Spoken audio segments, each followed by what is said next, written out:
What's up, beautiful people? It's your girl Jania Aaliyah, and welcome back to my channel.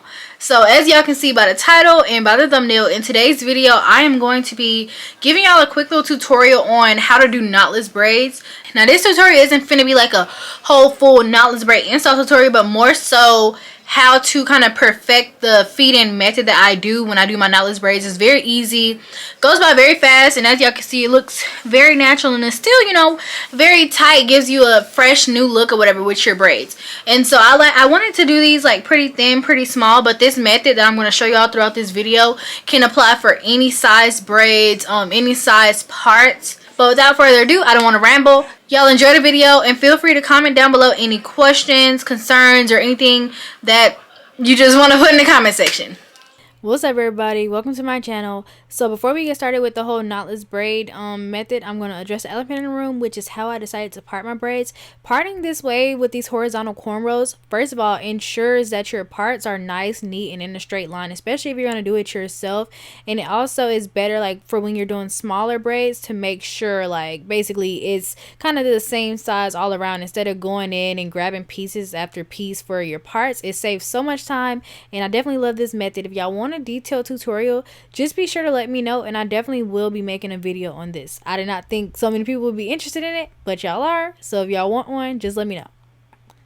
So just to go ahead and get started with my first knotless braid, as y'all can see, because of the way I part it, literally all I have to do when I go through to section off the braid is basically draw a little line down to be my part, basically rectangle or square. I wanted these to be really small, so you know I was going for more of the square size, but it really doesn't matter, it's whatever you want. But yeah, so go ahead and get your part, section off that piece of hair first, and that's your first step.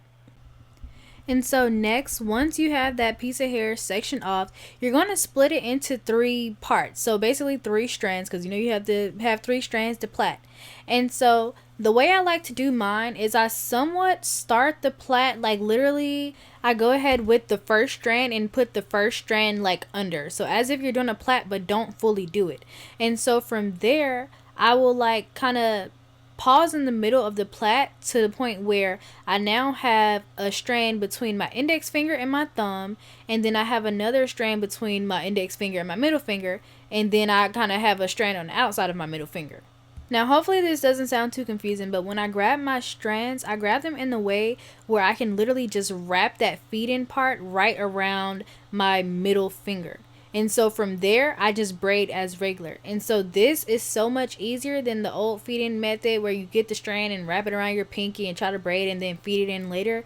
No, this feeds all the hair in at once, and you can literally continue braiding as normal. And it doesn't matter whether you're at the beginning of the braid or the end of the braid. Even when you get like lower down the braid and you're just adding in for length, is still the same. And so for the look on my knotless braids, although they're thin, I feed in 3 pieces. So for the first, like, I guess 3 patterns of like the plait, I'm feeding in 1 piece each. And so I do 3 pieces because you want each strand of your actual hair to like have coverage.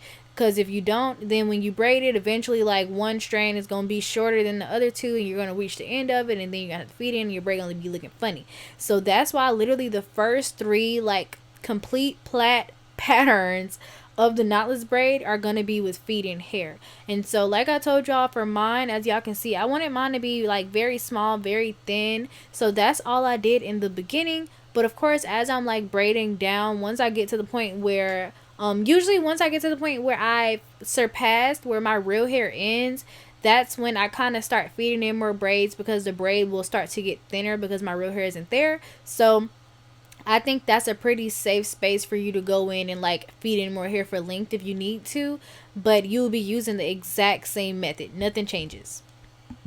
Okay, and so now this part is going to be more focused on gripping the knotless braid and kind of getting that tight, natural look, because that's probably the hardest thing about having such natural looking like braids. They don't always come out as tight as box braids, which is kind of a good thing and a bad thing for some people.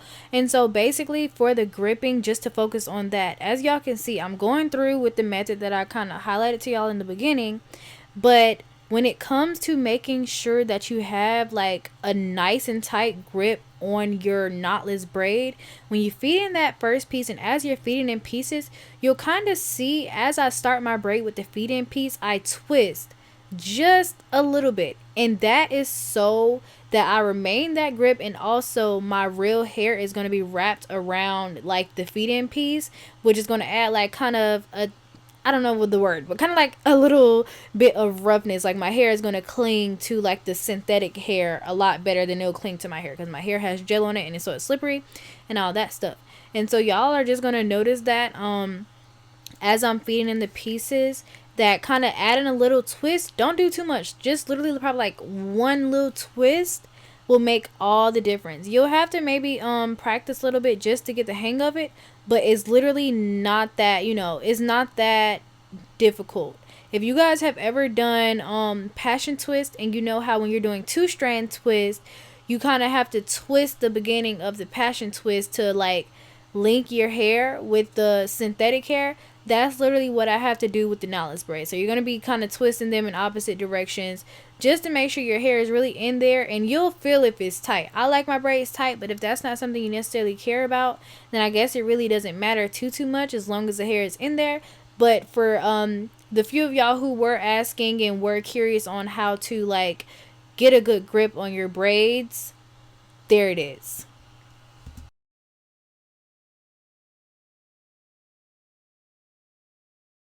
Okay, and so last but not least for this tutorial is going to be feeding in for length. And on this part, y'all see me just braiding regular, and I'm going to highlight kind of like that middle finger where you see the strand wrapped around it, because that's exactly how you feed in.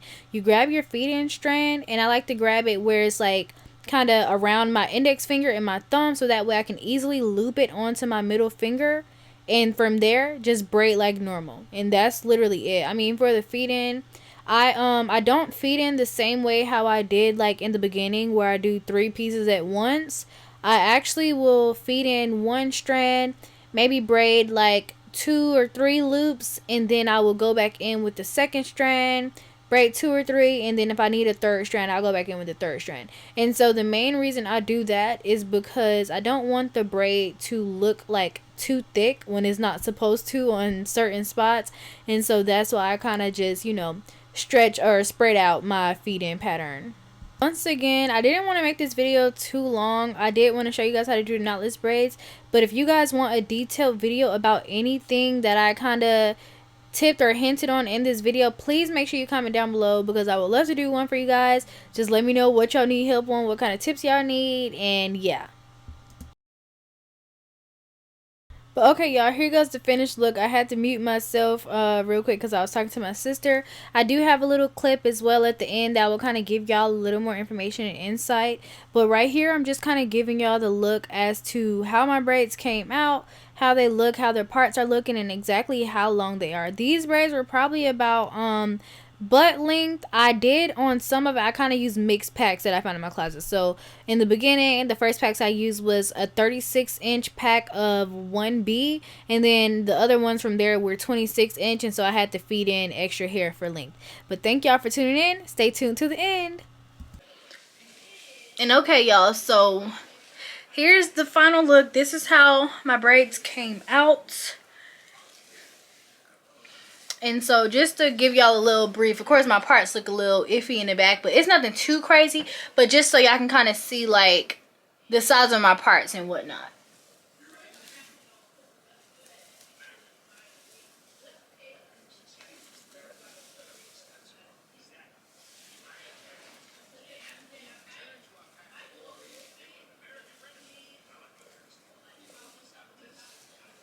Okay. And so yeah, so that's it for this style, this tutorial, y'all. And typically I don't do my knotless braids, the parts this small, but I wanted to this time only because I was going for something extremely versatile and something that I could just do so much with. And so I hate when it feels like I don't have enough braids. But anyways, y'all, hopefully this tutorial helped y'all out a lot and y'all are able to perfect this method, y'all, because once you go knotless, you just don't go back. You just don't. But anyways, thank y'all so much for tuning in. Make sure y'all hit that subscribe button down below and like and comment and subscribe on this video. So thank y'all so much for tuning in. You already know, click, smack that subscribe button down below, and I will see y'all on my next video.